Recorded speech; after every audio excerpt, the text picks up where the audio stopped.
नमस्कार मित्रांनो, ही बघू शकता ही आपली राधा गाय आहे. हिची डिलिव्हरी रानात झाली होती डोंगरात, पण आता मोठा प्रॉब्लेम झाला. तिच्या कासामधनं जे दूध निघतं त्या दुधाबरोबर ब्लड येते. तुम्हाला दाखवतो, थांबा. ब्लड बघा.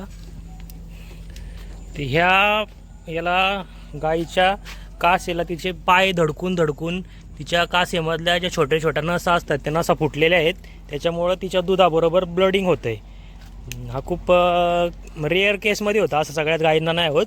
गाई जर तापट असतील तरच असा प्रॉब्लेम येतो.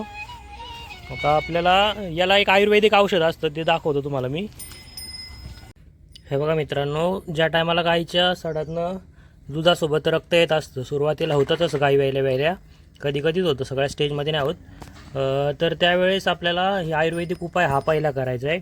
हा भीमसेनी कापूर आहे, पण ओरिजिनल भीमसेनी कापूर घ्यायचा आहे. हा बघू शकता या प्रकारे असतो.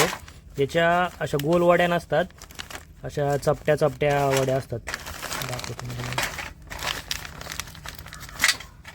हे बघा, या प्रकारे वड्या असतात चपट्या, अशा पारदर्शी असतो हा कापूर आणि तुटतो लगेच खाली पडल्या. हा याची अशी ओळख करायची असते. हा खाली पडल्यावर तुटतो आणि पारदर्शी असतो हा कापूस. बघू शकता माझं बोट याच्या आरपार दिसते. आणि ही तुरटी आहे.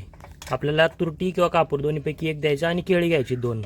हे उपाय आपल्याला 2 केळी, थोडीशी तुरटी, एक 20-30 ग्रॅम किंवा 20-30 ग्रॅम भीमसेनी कापूर, या दोन्हीपैकी एक काहीतरी घ्यायचं आहे. तर आपण आता कापूर घेणार आहोत, किंवा दोन्ही पण दिलं तरी चालतं.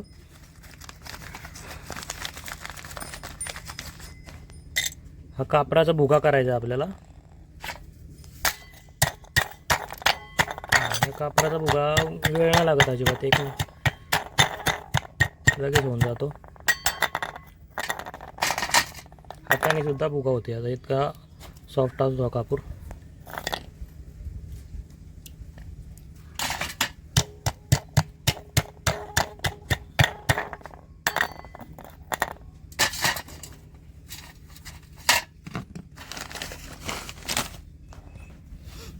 हे बघा, ही केळी आपल्याला 2 सोलून घ्यायची आहेत. हा आपण कापराचा भुगा बनवलेला आहे.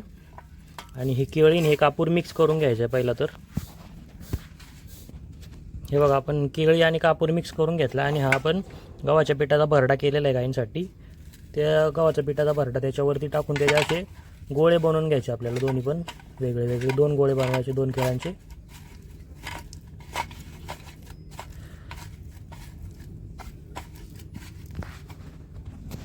हे बघा, या प्रकारे आपण गोळे बनवून घेतलेले आहेत. आता हे गोळे गाईला चारून द्यायचे आपल्याला. हे बघा, चारतो.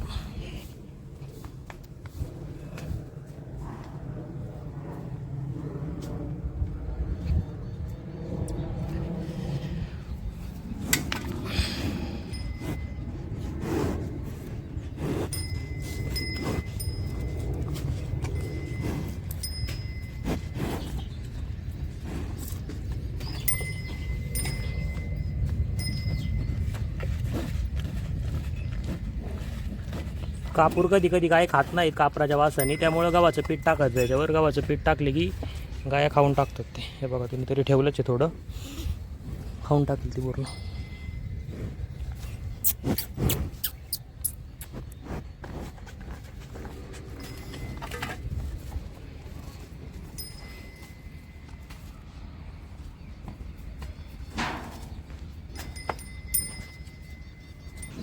हे बघा, हा पण एक गोळा बनवून घेतला, थोडं राहिलं होतं ते पण चालून घेऊ तिला. खाल्लं तिने. अशा प्रकारे चारायचं आपल्याला.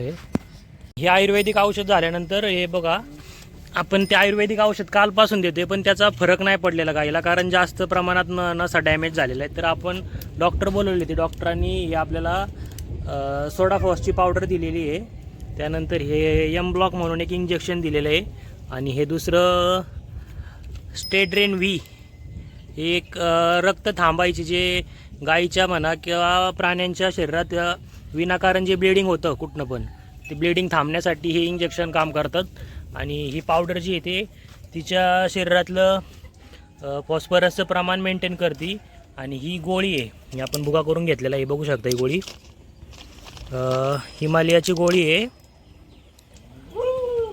स्टेपलॉन नावाची गोळी आहे ही. या गोळ्या 2 टाईम द्यायच्यात गाईला, 2-2 गोळ्या याप्रमाणे. हे आपण तिला खोबऱ्याची पेंड आणि चपाती घेतली त्याच्यात मिक्स करून ही पावडर आणि ही गोळी द्यायची आहे. आपण पहिले इंजेक्शन देऊयात, बघू दाखवतो तुम्हाला मी. हे बघा, हे आपण स्टेट्रिन इंजेक्शन घेतलेलं आहे. 10 ml द्यायला सांगितलं आपल्याला डॉक्टरांनी. सुई तिच्या मासात द्यायचं आपल्याला हे इंजेक्शन. जिथं द्यायचं इथं भाग तुम्हाला माहिती पाहिजे. आता मी शिकलेलो आहे त्या गोष्टी. जे इथं तिच्या मास असतं आणि इथं खाली नसा असतात खालच्या बाजूला. जवळ दाखव, इथं खालच्या बाजूला नसा असतात. ते सलाईन जे लावतात ते खालच्या बाजूला लावतात इकडे. आणि इंजेक्शन जे मांसातमध्ये द्यायचं तिच्या ती इथं वरच्या साईडला देतात. तिथं मासाचा भाग असतो. तर पटकन आपल्याला सुई टोचून घ्यायची. तिला पण सुई टोचायच्या आधी ती बाजू व्यवस्थित चोळून घ्यायची आहे. तिच्या मसल जे असतात ते रिलॅक्स होऊन जातात. हे बघा, तिला कळालं पण नाही पाहिजे की सुई टोचली आहे.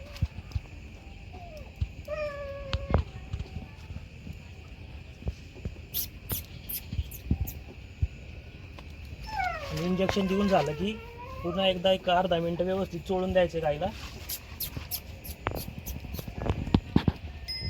इंजेक्शन असं दिलं पाहिजे की गायला कळालं पण नाही पाहिजे. गाय किती मोकळी आहे बघा.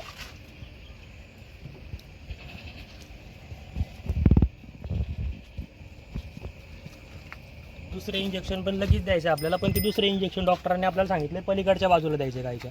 या साईडला, लेफ्ट साईडला एकदा एकदा राईट साईडला अशा प्रमाणे द्यायचे. इंजेक्शन आपण 20 ml घेतलं. ते 20 ml चीच बॉटल येते.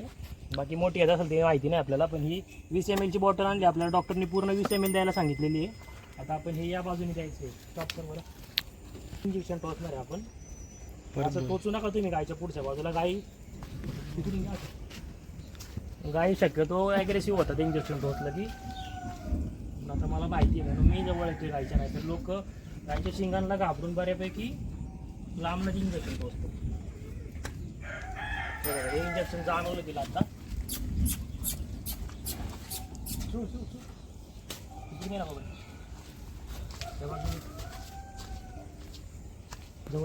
जवळ ही सुई पूर्णपणे आतमध्ये गेली पाहिजे. अशी सुई बाहेर नाही राहिली पाहिजे. तेव्हा तिच्या बॉडीमध्ये ते इंजेक्ट व्यवस्थित होईल.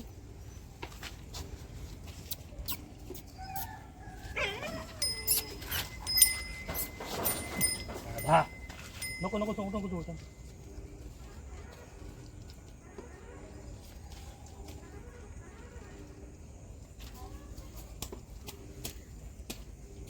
असं एकदम व्यवस्थित रफ करून घ्यायचं की ते तिचं गाठ नाही होत. नाही तर इंजेक्शनमुळं गाठ तयार होतात तिथं जिथं इंजेक्शन देईल तिथं.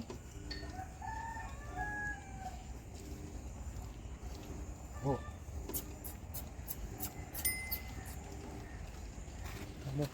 उगा करून घ्यायचं. जर चपातीच्या वासाने काही कोणते पण औषध असेल तर तुम्ही चपाती टाकायचं त्याच्यात, किंवा गव्हाचं पीठ टाकायचं. आणि खोबऱ्याची पेंड तिला खायची सवय रोजची. ही गोळी आहे आपली, ह्याच्यात मिक्स करतो गोळी. आणि ही सोडा फॉस्फेट पावडर आहे. ही या झाकणाच्या लेवलने द्यायची आपल्याला. म्हणजे आपल्याला जवळजवळ आपले टेबल स्पून आहेत ना, ते 4 टेबलस्पून एका टायमाला द्यायचे आहेत. थंड असते खूप ही पावडर. हात लावला तर अशी बर्फासारखी लागते. थांब 2 मिनटं फोन करतो. 2 मिनटं फोन करतो. याच्यात मिक्स करून घ्यायचे. ती पूर्णपणे गायीने खाल्लं पाहिजे त्याची काळजी घ्या.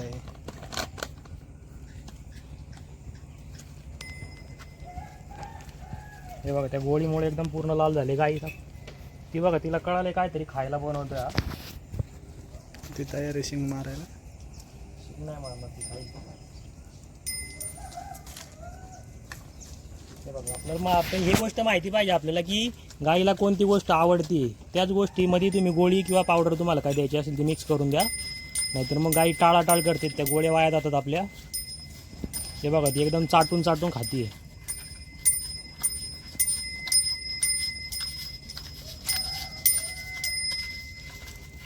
मित्रांनो, गाई पाळा किंवा कोंबडी पाळा किंवा बकरी पाळा, तुम्हाला त्यातला अनुभव पाहिजे. आणि डॉक्टर तुम्हाला प्रत्येक वेळेस तुमच्या प्रत्येक इमर्जन्सीला हजर राहतील असं नाही आहे. त्यामुळे ह्या गोष्टी तुम्ही जर गाई पाळत असाल तर ह्या गोष्टी तुम्हाला यायलाच पाहिजेत. इंजेक्शन टोचायला किंवा गोळ्या द्यायला किंवा गाईला हँडल करायला.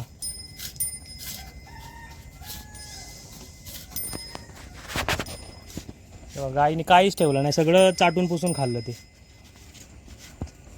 अशी जर ट्रीटमेंट केली तर तुम्हाला फरक पडणार आहे. त्याला एकदम जीव लावायला पाहिजे त्या गोष्टीला.